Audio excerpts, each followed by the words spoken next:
মরে নাই, বিশ্ব পেত এক মহান নেতা, আমরা পেতাম পীরে জাতির পিতা। গভীর বেদনা এবং শ্রদ্ধার সাথে 1975-এর 15ই আগস্ট রোজ শুক্রবার জাতির জনক বঙ্গবন্ধু শেখ মুজিবুর রহমান এবং তার পরিবারের শহীদ সকল সদস্যদের বিধি আত্মার মাগফিরাত কামনা করছি। প্রিয় বন্ধুরা, 1975-এর 15ই আগস্ট রোজ শুক্রবার স্বাধীনতাবর্তী 55 বৎসর পরে 2025-এর 15ই আগস্ট রোজ শুক্রবার এমন অবস্থায় দাঁড়িয়ে হাজার বৎসরের শ্রেষ্ঠ বাঙালি জাতির জনক বঙ্গবন্ধু শেখ মুজিবুর রহমানের এবং তার পরিবারের শহীদ সদস্যদের বিধি আত্মার মাগফিরাত কামনা তথা সুখ জ্ঞাপন করতে গিয়ে আজকের যে পরিস্থিতি লক্ষ্য করা যাচ্ছে, বিভিন্ন মিডিয়ার নিউজ কভারেজে বিষয়টি অত্যন্ত পরিতাপের এবং উদ্বেগের বিষয়। এই জন্যই হায়রে বাঙালি, হায়রে বাংলা, যে ব্যক্তি তার মৃত্যুর দুয়ারে দাঁড়িয়ে এই দেশের স্বাধীনতা প্রত্যাশা করেছিল,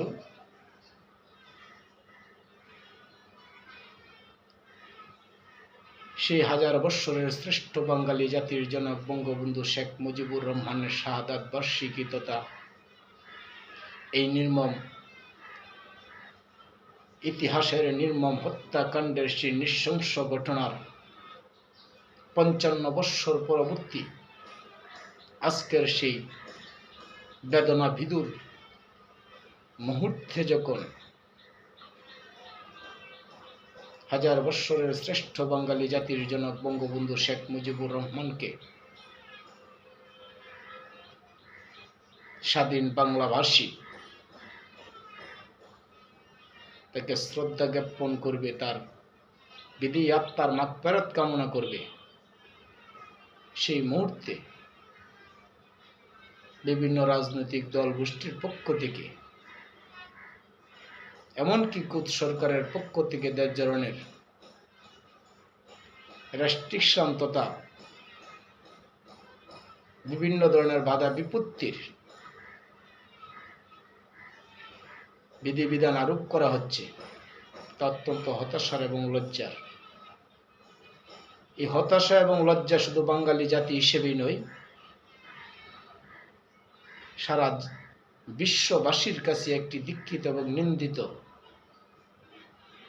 কর্মেরই অবতারণা। কেন নয়? 1975-এর 15ই আগস্ট রোজ শুক্রবার ভোর 4:30টার পর একদল বিপদগামী সেনা সদস্যদের দ্বারা ঘুমন্ত বঙ্গবন্ধুর পরিবারকে তথা জাতির জনক বঙ্গবন্ধু শেখ মুজিবুর রহমান সহ তার পরিবারকে যেভাবে নির্মম করে হত্যা করা হয়েছিল, তাই ইতিহাসে একটি নির্মম এবং নিন্দিত ঘটনা হিসেবে যতদিন ইতিহাস থাকবে ততদিন তা লিপিবদ্ধ থাকবে বলেই বিশ্ব বিবেক মনে করেন।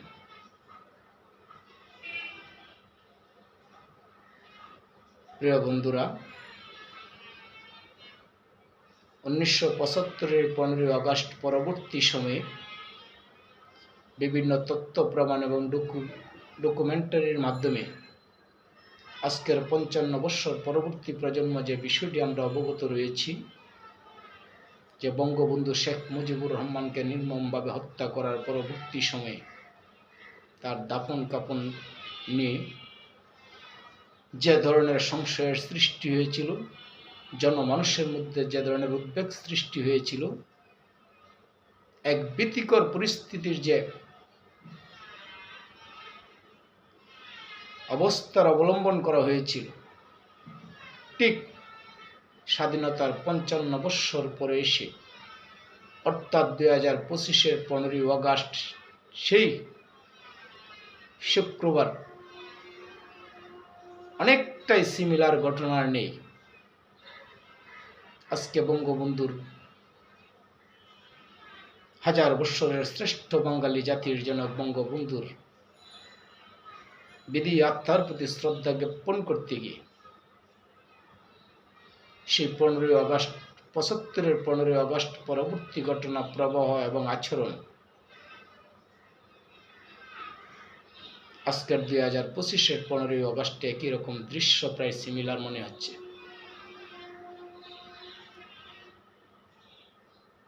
বিষয়টি অত্যন্ত পরিতাপের এবং লজ্জার। প্রিয় দেশবাসী, ইতিহাসে অজস্র নির্মম হত্যাকাণ্ডের ঘটনায় অবতারণা হয়েছে বা হচ্ছে, অতঃপর ইতিহাসের দুটি নির্মম হত্যাকাণ্ডের ঘটনা অবিস্মরণীয় ঘটনা হিসেবে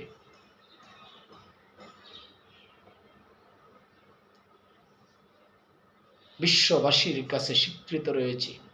তার একটি অন্যতম ঘটনা হল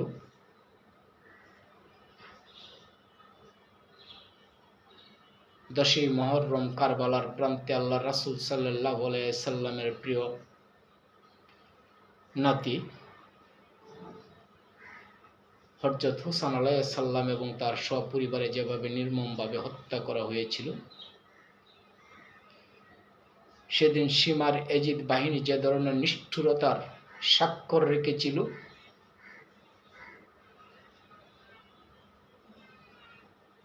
শিশুপুত্র আজগরের বুকে যেভাবে তীরবিদ্ধ করে নির্মম ভাবে হত্যা করা হয়েছিল এবং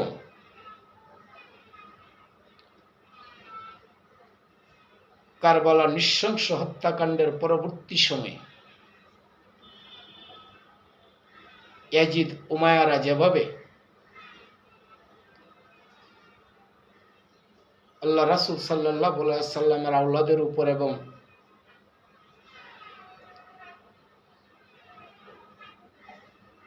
হুসাইন আলাইহিস সালামের শুভাকাঙ্ক্ষীদের উপর যে ধরনের নির্মমতা, নিষ্ঠুরতা,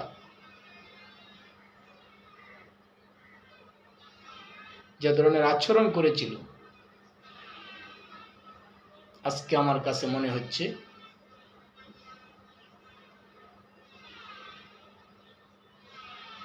বঙ্গবন্ধু শেখ মুজিবুর রহমান তার সপরিবারে 1975-এর সেই নির্মম হত্যাকাণ্ডের পরবর্তী 55 বৎসর পরে এসে আজকে একই ঘটনার অবতারণা করা হচ্ছে। কারবালা এবং 15ই আগস্টের ঘটনাকে এই জন্য আলোচনায় নিয়ে আসছি, দুটি ঘটনারই অনেকগুলি সিমিলার বিষয় রয়েছে। কারবালায় নির্মমভাবে আল্লাহ রাসূল সাল্লাল্লাহু আলাইহি সাল্লামের প্রিয়তম নাতি হাসান আলাইহিস সালাম এবং তার পরিবার পরিজনকে নির্মম হত্যাযজ্ঞের শিকার হতে হয়েছিল। তেমনিভাবে 1975-এর রোজ শুক্রবার ভোর রাত্রি বাঙালির হাজার বৎসরের শ্রেষ্ঠ সন্তান, বাঙালির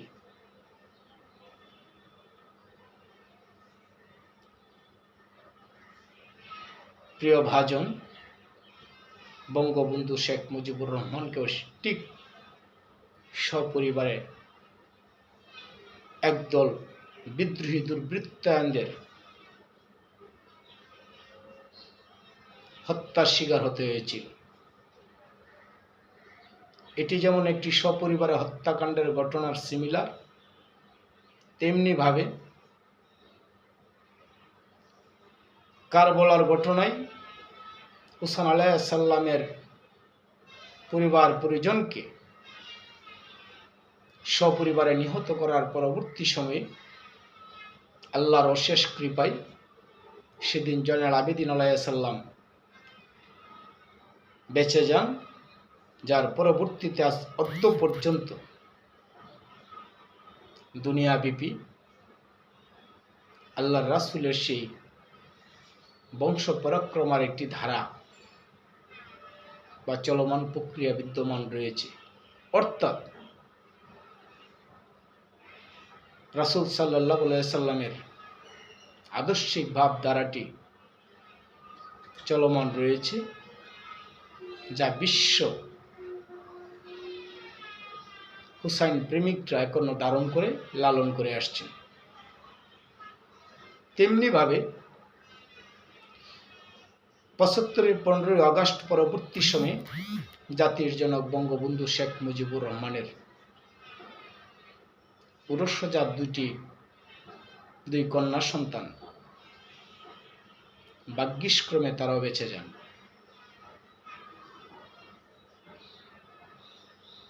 এই ছিল একটি সিমিলার বিষয়। আরেকটি সিমিলার বিষয়, কারবালার সেই নির্মম হত্যাযজ্ঞের শিকার হয়েছিলেন শিশুপুত্র হযরত আসগর, যেখানে এক ফুটা পানির জন্য হাহাকার করছিলেন আল্লাহর রাসূলের আওলাদগণ, কিন্তু নির্মম সীমার এবং এজিদের বাহিনী নির্মমভাবে সেদিন তাদেরকে হত্যা করেছিল। আল্লাহ রাসূল সাল্লাল্লাহু আলাইহি সাল্লামের প্রিয় নাতি হুসাইন আলাইহিস সালাম এবং তার সপরিবারে পরিবার পরিজন এবং সঙ্গী সাথীগণ নির্মমভাবে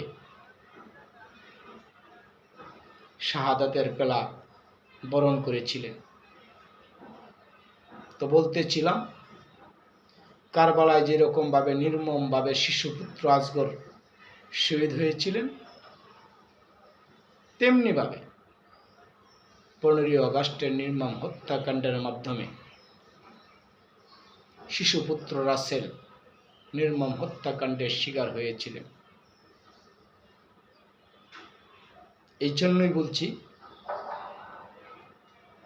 ইতিহাসের দুটি নির্মম ঘটনা, কারবালা থেকে ৩২, যেখানে অনেক বিষয় অনেক ঘটনারই সিমিলার বিষয় লক্ষ্য করা যায়।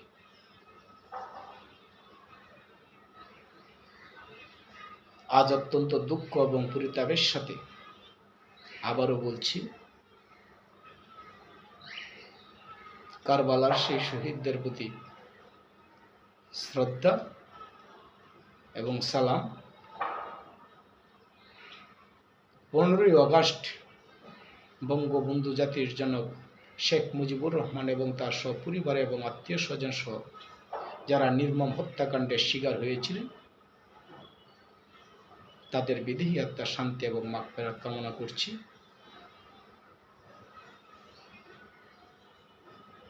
স্বাধীনতার ৫৫ বৎসর পরে এসে ১৫ই আগস্টের সেই রোজ শুক্রবার, ২০২৫-এর রোজ শুক্রবার,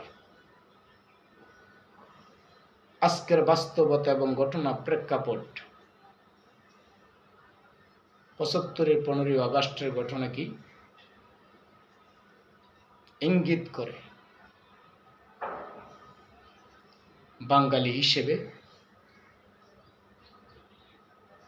এই জনপদেরই একজন মানুষ হিসেবে নিজের কৃতজ্ঞতাবোধ, বিবেকবোধ